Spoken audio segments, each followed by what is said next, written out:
falar a vocês sobre o reconhecimento de Jesus Cristo no partir do pão. O reconhecimento de Jesus Cristo no partir do pão. Lucas capítulo 24, versículo 33 até o 36, a palavra do Senhor diz assim: E na mesma hora, levantando-se, tornaram para Jerusalém, e acharam congregados os 11, e os que estavam com eles, os quais diziam: ressuscitou verdadeiramente o Senhor, e já apareceu a Simão. E eles lhes contaram o que lhes acontecera no caminho, e como deles fora conhecido no partir do pão. E falando ele estas coisas, o mesmo Jesus se apresentou no meio deles e disse-lhes: paz seja convosco. Aleluia. Essa história é a história de dois seguidores de Jesus, que depois da morte e do sepultamento do Senhor, decepcionados com a sua paixão, se colocam a caminho de volta para a sua casa, para a sua aldeia.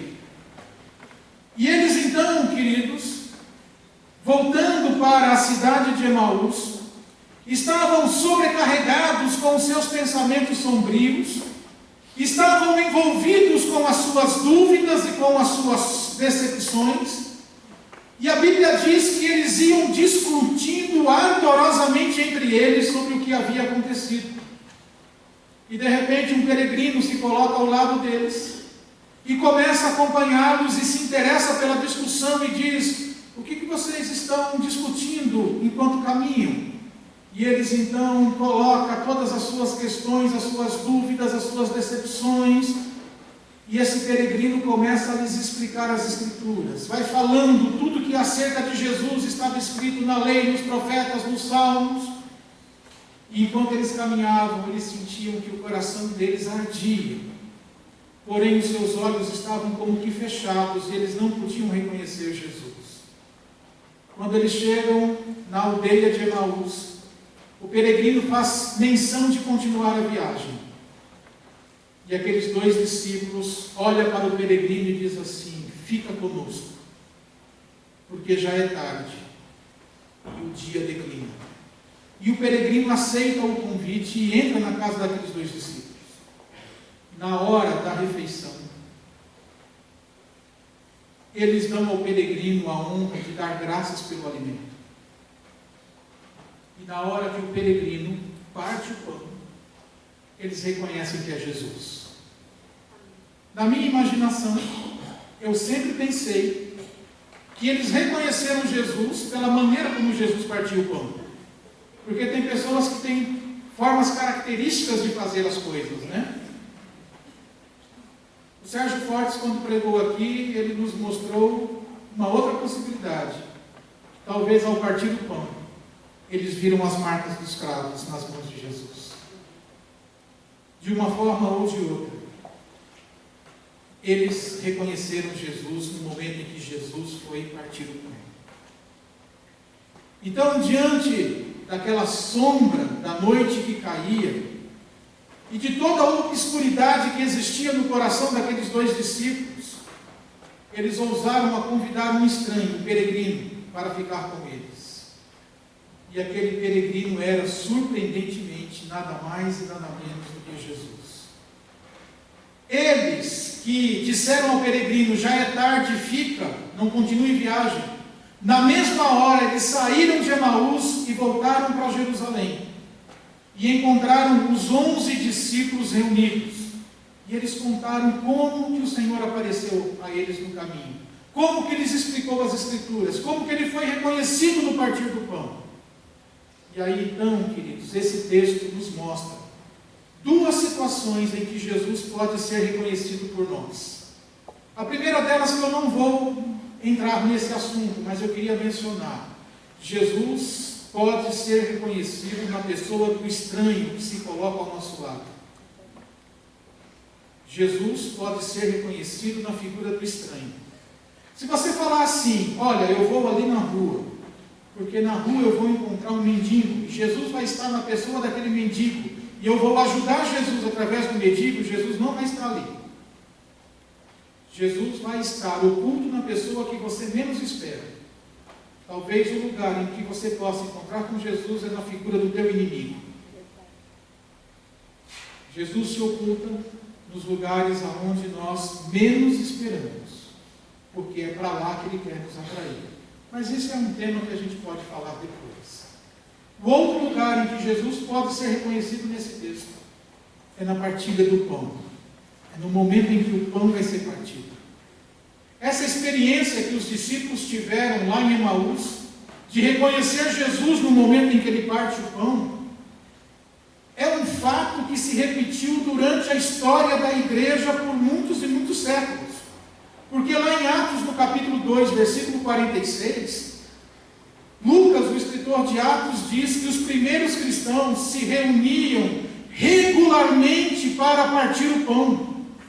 E antes que a ceia do Senhor se chamasse ceia, e antes que se dessem a ela o nome de Eucaristia, ela era reconhecida com esta frase: o partir do pão. E partir do pão não eram as refeições, porque quando você olha o texto de Atos, diz que eles tomavam as refeições com singeleza de coração. E eles partiam o pão. Então as refeições eram com essa singeleza. Mas eles partiam o pão, dando então a entender que o que eles faziam ao partir o pão é o que hoje nós fazemos com a ceia do Senhor. Então a igreja primitiva dos apóstolos era uma igreja que se reunia, pelo menos dominicalmente, porque o texto de Atos diz que eles estavam no templo diariamente, então eles partiam o pão diariamente, mas a igreja depois, dominicalmente, se reunia para partir o pão. Depois dos apóstolos, temos muitos testemunhos que mostram a importância que os cristãos davam à celebração dominical da ceia do Senhor. Algumas denominações evangélicas, protestantes, celebram a ceia todos os domingos. Fazem a ceia todos os domingos. E eles não estão de todo errados. Há denominações que fazem a ceia uma vez por ano. Também não estão errados. A Bíblia não fala de uma periodicidade. Cada um vive a sua espiritualidade. A importância é, se a tua igreja celebra a ceia todos os domingos, se a tua igreja celebra a ceia uma vez por mês, se a tua igreja celebra a ceia uma vez por ano, como é que você participa desse ato? Não se preocupe com a periodicidade, mas se preocupe com a sua forma de participar desses atos. Então, da era pós-apostólica, nós temos muitos exemplos. Por exemplo, quando o imperador Diocleciano empreendeu uma perseguição aos cristãos, eles pegaram alguns cristãos de uma cidade chamada Abitina e antes de matá-los deram a chance de renunciar ao culto. Sabe o que eles disseram? Nós não podemos viver sem a ceia do Senhor celebrada a cada domingo. Pode nos matar. Nós não podemos viver sem a ceia do Senhor celebrada a cada domingo. Pode nos matar. E eles foram mortos. Os primeiros cristãos, eles sabiam que a participação no culto e na ceia era parte essencial da sua identidade. Algum tempo atrás, de domingo, se você encontrasse pessoas de terno e gravata na rua, você dizia que era o quê? Crente. Se você encontrasse alguém com a Bíblia embaixo do braço, você dizia que era crente. Se você encontrasse uma mulher de saia, de vestido, de cabelo de coque, você dizia que era crente. De alguma maneira, a nossa identidade como crente estava ligada à maneira como nós nos vestimos. Bom, hoje o pastor vem todo de calça jeans, né? Tem igreja que o pastor vai até de bermuda, né?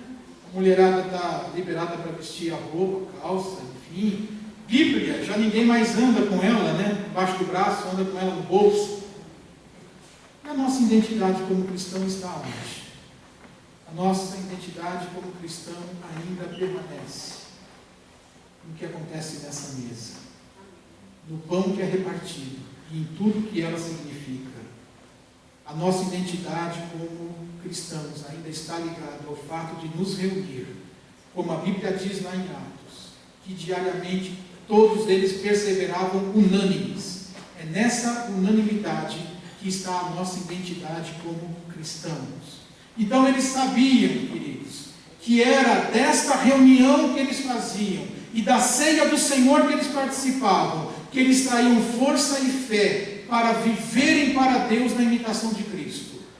É porque eles participavam deste culto, é porque eles sabiam o significado deste pão, que eles diziam: eu não posso viver sem a ceia do Senhor, celebrada a cada domingo, pode me matar.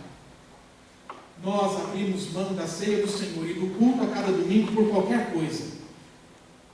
Eu não conheço um cristão que deixou de ir a qualquer atividade por causa de um culto. Mas conheço muitos cristãos que deixaram de ir no culto por qualquer atividade. Até mesmo porque não queriam ir. Até mesmo porque não queriam ir. Aliás, eu conheço um cristão, irmão Ângelo, porteiro, não desmerecendo o porteiro da congregação cristã, e que ficava uma vez por mês na portaria da igreja, para receber os irmãos. Seu Ângelo era jardineiro da empresa que eu trabalhava, e eu o convidei para ir na chácara dos meus pais em Suzano. E ele disse: Perini, eu não posso ir, porque domingo é meu dia de servir na portaria.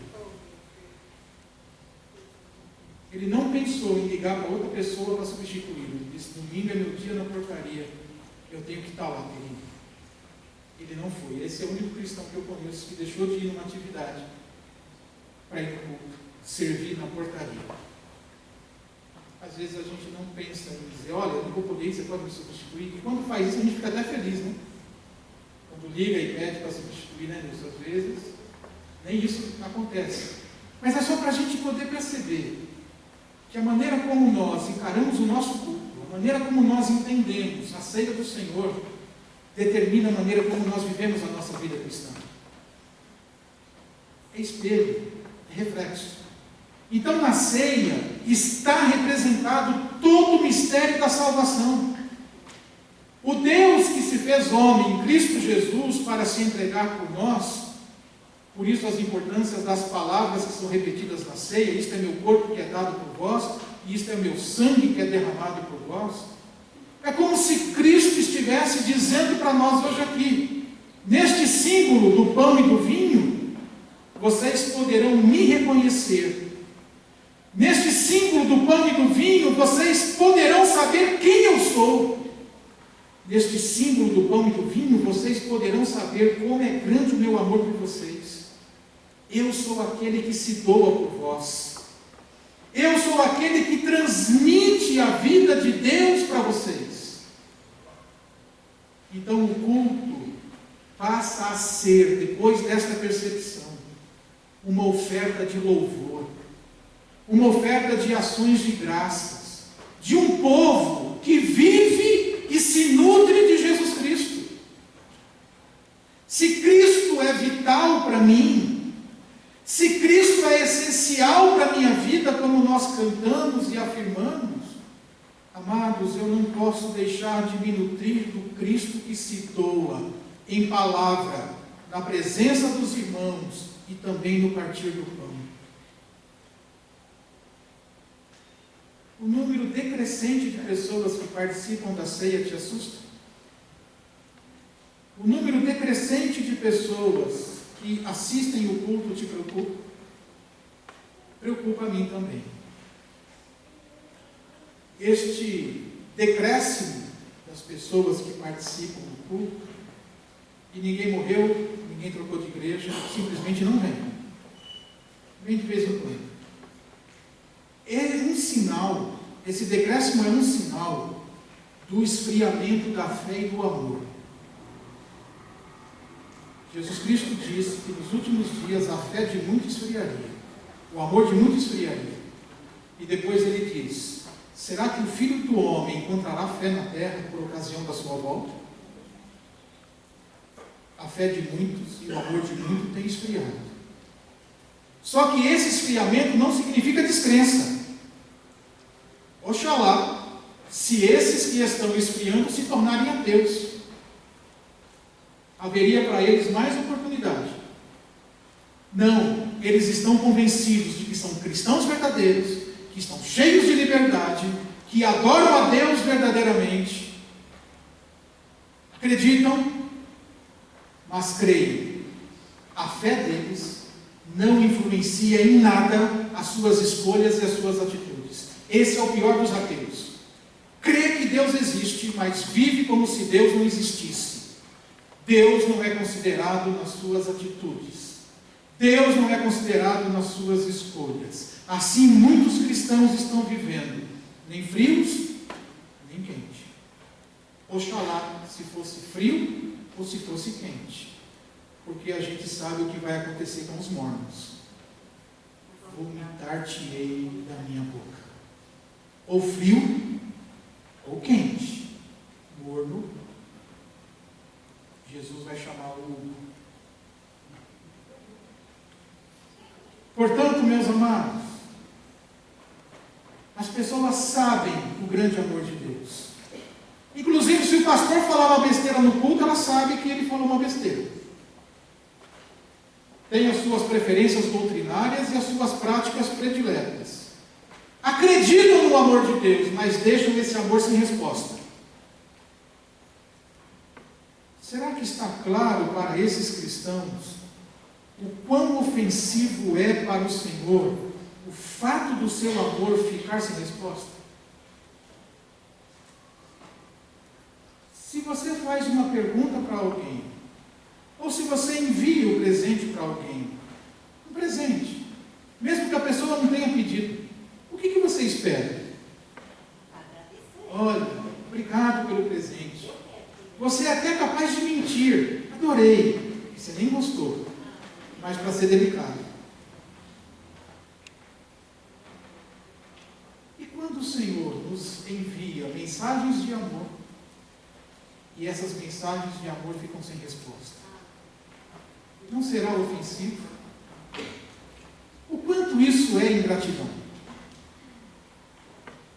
Um dos cânticos que nós entoamos: por tudo o que tens feito, por tudo aquilo que has de fazer, por tua e por tudo que és.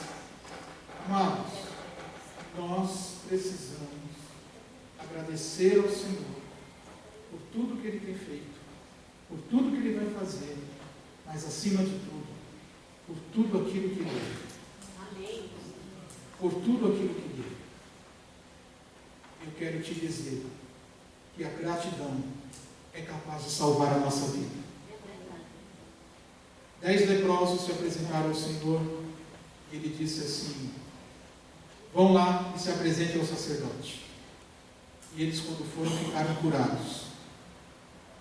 Todos os 10. Quantos voltaram para agradecer? Só um voltou para agradecer. Esse um que voltou para agradecer ouviu uma palavra do Senhor que os outros 9 não ouviram. Vai em paz, a tua fé te salvou. Os outros 9 não ouviram essa palavra. Ficaram curados, mas não ouviram essa palavra. Eu receio que muitos de nós talvez queiramos ser curados das nossas lepras, mas não estamos dispostos a voltar para ouvir o restante da palavra, que para mim é a mais importante. Vai em paz, a tua fé te salvou. Amém. Assim então, meus amados, me lembro da lamentação de Jesus sobre Jerusalém. Jerusalém, Jerusalém, que matas os profetas e apedreja todos aqueles que são enviados a ti. Quantas vezes eu quis ajuntar vocês debaixo das minhas asas, como a galinha faz com os pintinhos, mas vocês não quiseram. Agora virá o dia que não ficará sobre vocês pedra sobre pedra. Amados, nós temos um Deus galinha, você sabia disso? Aqui, ó, ele está dizendo, como galinha eu quis juntar vocês. E você já viu quando chove? Que bonitinho a galinha abrindo as asas no terreiro e os pintinhos todos se escondendo lá embaixo. E ela protegendo os seus pintinhos. aquele que habita no esconderijo do Altíssimo, sobre a sombra das suas asas. Nós temos um Deus galinha, que nos protege da chuva. É muito interessante isso. Então, para muitos de nós, assim como para os discípulos no caminho de Emaús, às vezes o Senhor parece tão distante, porque eles estavam caminhando dessa maneira. O Senhor estava distante deles.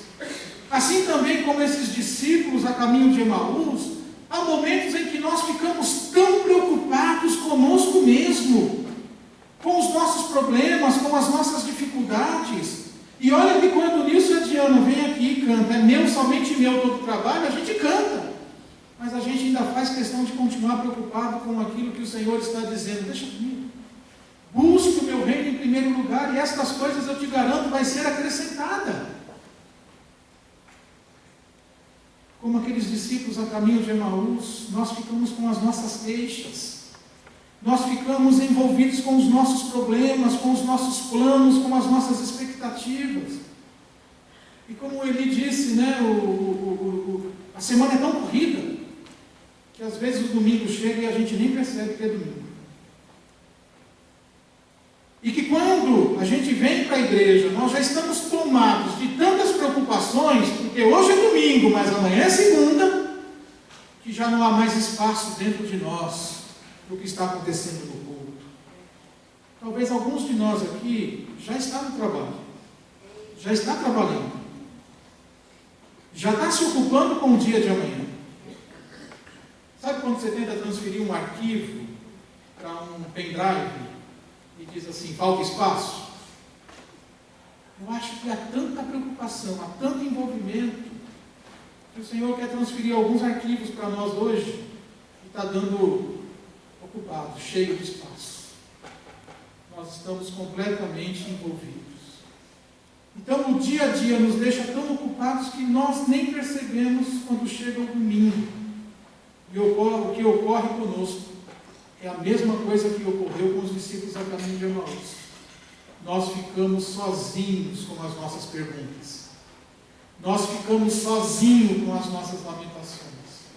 Nós ficamos sozinhos com as nossas dúvidas. Ficamos desamparados. Passamos a sufocar dentro de nós muitas coisas. Só que nós mostramos, né, aquela face despreocupada daquela fotografia no Facebook, né, para todo mundo pensar que a gente está feliz. Mas quantos de nós, sorrindo por fora, estamos dilacerados por dentro? Porque nos falta a companhia graciosa de Jesus, a nos lembrar da sua palavra, aquecendo o nosso coração e tirando-nos as escamas dos olhos, para que a gente veja que o Senhor está conosco. O convite que os discípulos de Emaús fizeram, Senhor, fique conosco, Ele está dizendo, eu aceitei, eu estou com vocês. Amém. Vocês é que não estão comigo. Essa semana eu e a Vânia recebemos um amigo em casa. E nós tivemos que sair, eu para trabalhar e ela para estudar. E o amigo ficou sozinho em casa. Ficou lá sozinho. Ó, tem água, tem comida, geladeira, fica à vontade.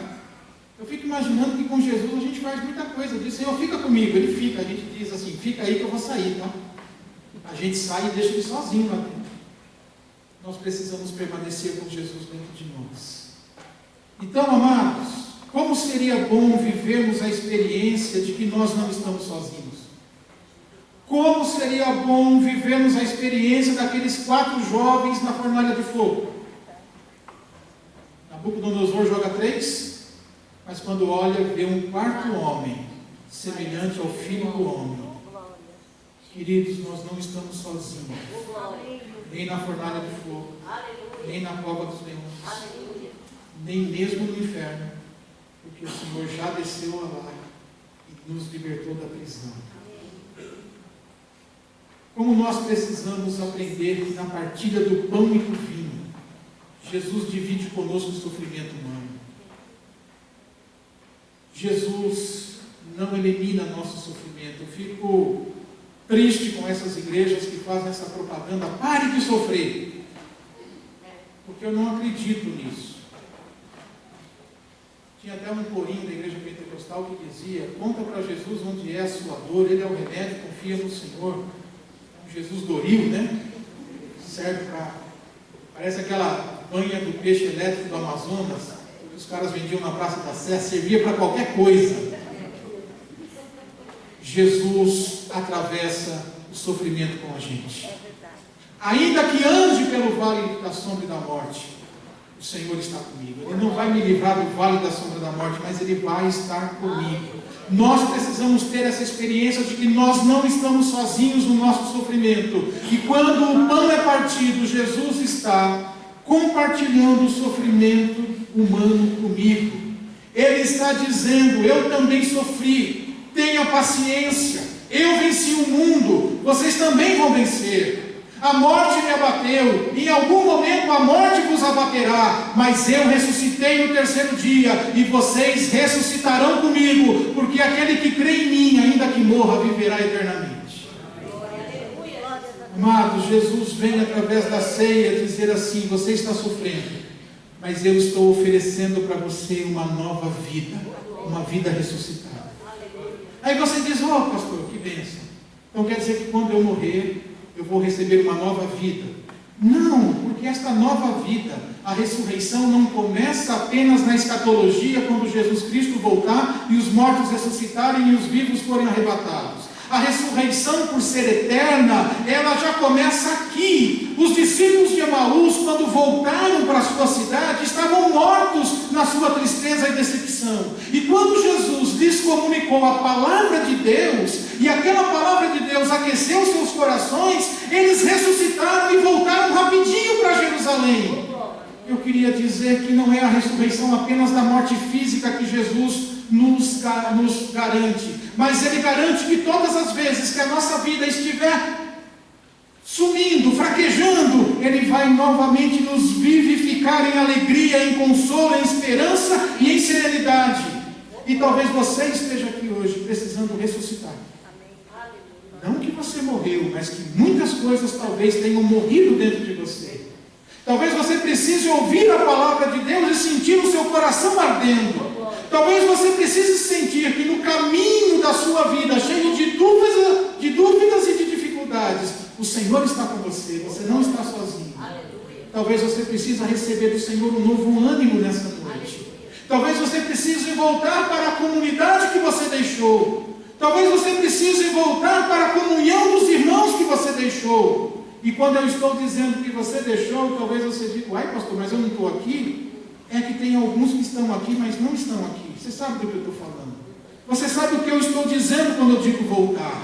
Não é um voltar geográfico, mas é um voltar de coração. É um voltar de alma. É fazer-se parte, é sentir-se corpo, é sentir-se responsável. Quantos de nós precisamos hoje experimentar a ressurreição de Jesus em nossas vidas, trazendo-nos de novo a vida de Deus para que ela pulse em nós? Jesus foi reconhecido no partir do pão, e Ele pode ser reconhecido também por nós neste mesmo ato. Ao reconhecer Jesus no partir do pão, os discípulos de Emaús retornaram à comunidade. E o que eles foram fazer lá? Eles foram dividir o pão que tinham recebido. Olha, o Senhor repartiu o pão conosco, Ele ressuscitou.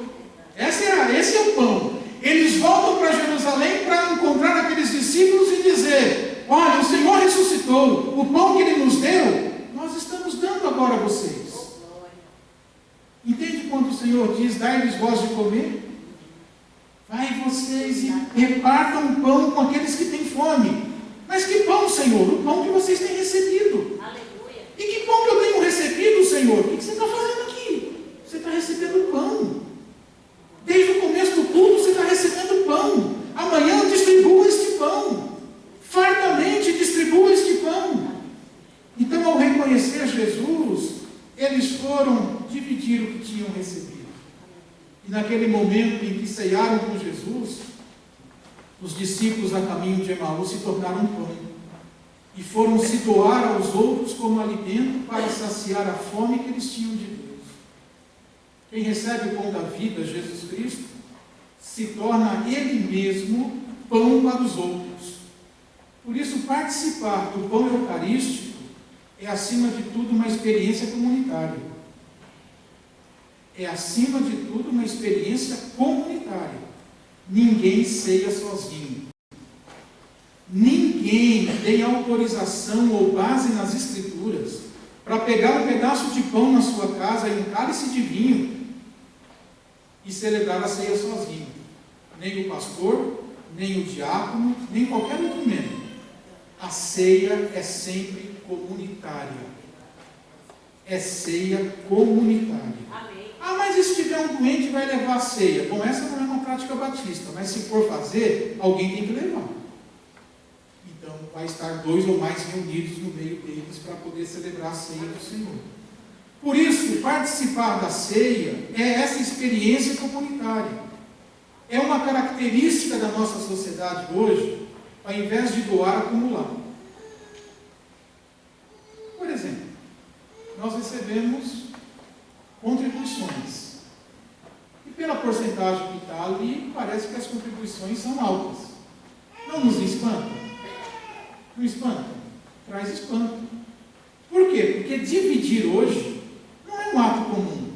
O ato comum é acumular, é segurar, é reter. Este é o costume e a cultura da nossa sociedade. Nós não queremos dividir, nós queremos tomar para nós. Nós queremos acumular. Só que o acúmulo é uma característica de morte e não de vida. Ao reconhecer o Cristo que se doa no compartilho, nós precisamos aprender novamente o que é a autodoação. E a autodoação é quando eu estou aqui e me autodou neste tempo, em que me envolvo completamente na presença de Deus e que levo junto comigo nesta presença não somente a mim, mas todos os meus irmãos estão comigo diante de Deus em oração. Eu preciso aprender o que é a cultura da dedicação. Eu preciso aprender o que é a cultura da participação, da partilha e da compaixão. São valores completamente diferentes do mundo lá fora. Então, o amor de Deus em Jesus Cristo quer nos contagiar. E esse amor quer se tornar para nós uma fonte de renovação. E se nós formos renovados no amor de Deus, creia, o mundo também será renovado nesse amor. Porque se a fé dos cristãos e o amor deles estão esfriando, como incendiar o coração de quem nos ouve? Porque a palavra que incendeia o coração do ouvinte é a palavra que está incendiando o coração de quem fala. Se a palavra não arde no coração de quem fala, não vai arder no coração de quem ouve. Se a palavra de Deus arder no teu coração, vai arder no coração daquela pessoa que você está pregando. Se a palavra de Deus arder no meu coração, vai arder no seu coração também. Se os seus olhos vão se abrir ou não, aí é outra coisa. Mas que vai arder, vai arder. É isso que nós precisamos. Ser sal e luz neste mundo. E isso é uma questão de autenticidade. E cristão autêntico é cristão que reconhece o Senhor no partir do pão e na comunhão dos irmãos. Vamos orar, meus queridos? Eu queria que